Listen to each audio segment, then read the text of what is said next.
ডাক্তারে ডেলিভারি করতে গেছে। দুপুরবেলা আমরা একটা সেম ঘটনা দেখছি। এখন ওটা হয়তো অন্য ডাক্তারে করছে, ওটা ঠিক আমি শিওর বলতে পারি না, কিন্তু মোনা ম্যাডাম করছে ওটা বলে নাই, বলছে আরেকজন কোন একটা ডাক্তারের নাম বলছে, ঠিক আছে। কিন্তু সেম ঘটনা। এখন ওটা দেখার পর আমি ভয়ে ছিলাম যে আমার বাচ্চার সাথে যদি এটা হয়ে যায়, ঠিক বলতে না বলতে 5টায় যখন আমার বাচ্চার ডেলিভারি হলো তখন আমি এই জিনিসটাই দেখলাম।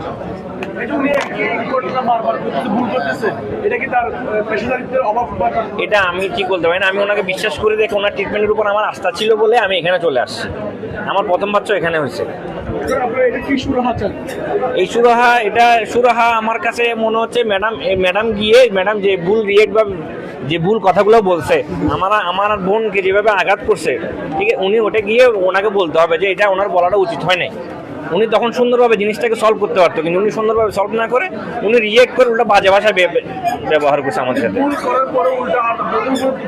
উল্টা দোষ পড়ছে উনি নাকি আমি আমার বাচ্চাকে নাকি আঘাত করে ওনাকে ফাঁসানোর জন্য আমি এটা চাইছিলাম। এই জিনিসটা আমি কখনো মানে এটা আমার পরবর্তীতে উনি কি আপনাদের সামনাসামনি ফেস করেছেন? না, উনি কোনো ফেস করেন। এর পরবর্তী উনি আমার সাথে দেখাই করেন। এসে কোনো যোগাযোগ করেছেন? ওইটা আমি ঠিক বলতে পারি না। উনি আমার সাথে দেখাই করে না এবং জিজ্ঞেস করছেন আমি নার্স কোনে আছে কিনা, ওরা বলতে পারে না। তো উনি যেহেতু এই মেডিকেলের আন্ডারে অপারেশনটা হয়েছে, তো আপনারা কি মেডিকেল অথরিটির সাথে কোনো কথা বলেননি? মেডিকেল অথরিটির সাথে কথা বলছে। মেডিকেল অথরিটি ওনার সাথে কথা বলে আমাদেরকে জিনিসটা কি সুরাহা করবে উনি জানায় বলছে। তো আমাদের একটাই সুরাহা, উনি এসে বলতে হবে জিনিসটা। মেডিকেল অথরিটি এটা কতক্ষণ আগে জানাচ্ছিল? এই বেশিক্ষণ হচ্ছে না, অল্প কিছুক্ষণ, 10-15 মিনিট হচ্ছে। ঘটনাটা আসলে কতক্ষণ আগে ঘটেছে? এটা ইফতারের আগে।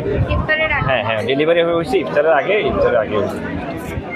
আমি যেটা মেইন টপিক সেটা হচ্ছে আমার এত বড় সেলাই, যেটা আমি সকালবেলা যখন তাকে দেখতে এসেছিলাম তখন একটা পেশেন্টের সাথেও সেম ঘটনা ঘটেছিল। ওই বাচ্চাটারও প্রায় কয়েকটা সেলাই হয়েছে।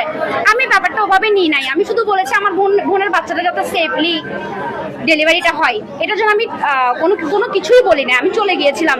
বিকালে এসে যখন আমার বোনের বেবির সাথে সেম ঘটনা ঘটেছে তখন আমি মিডিয়াকে জানালাম যে আপনারা এসে ব্যাপারটা দেখুন, কারণ ওনারা আসলে আমার সাথে ভালো ব্যবহার করছে না। মানে আমার বোনের জামার সাথে ওরা লিটারালি বলতে যাচ্ছে যেটা আমরা করেছি, বাচ্চাটার সাথে আমরা করেছি, মানে আমরা মেরে তারপর ওনাকে দোষারোপ করছি, মানে ডক্টর মোনাকে দোষারোপ করছি। 10 থেকে 15 মিনিট ছিল আমাদের কোলে। আপনারা চাইলে যেখানে বাচ্চাটাকে আমরা কোলে নিয়েছিলাম ওখানে আপনারা সিসিটিভি ফুটেজ চেক করতে পারেন যে আসলে আমরা কিছু করেছি কিনা।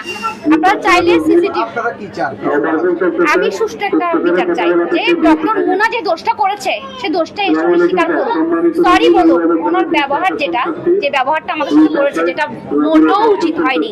আমার বোনের জামাই বলেন বা আমার বোন আরেকটা যিনি আছেন ওনার সাথে এসে সরি বলুক। ওনার যে জেনে হোক না জেনে হোক যাই করেছে উনি সরি বললে অনেক কিছুর সমাধান হয়ে যায়, ব্যবহারে অনেক কিছু হয়ে যায়। উনি এটা করলে আজকে এত কিছু হইতো না। আজকে আমার বোনের বাচ্চার সাথে হয়েছে, কালকে আপনাদের সাথে হবে না কি কোনো গ্যারান্টি আছে বলেন আপনারা?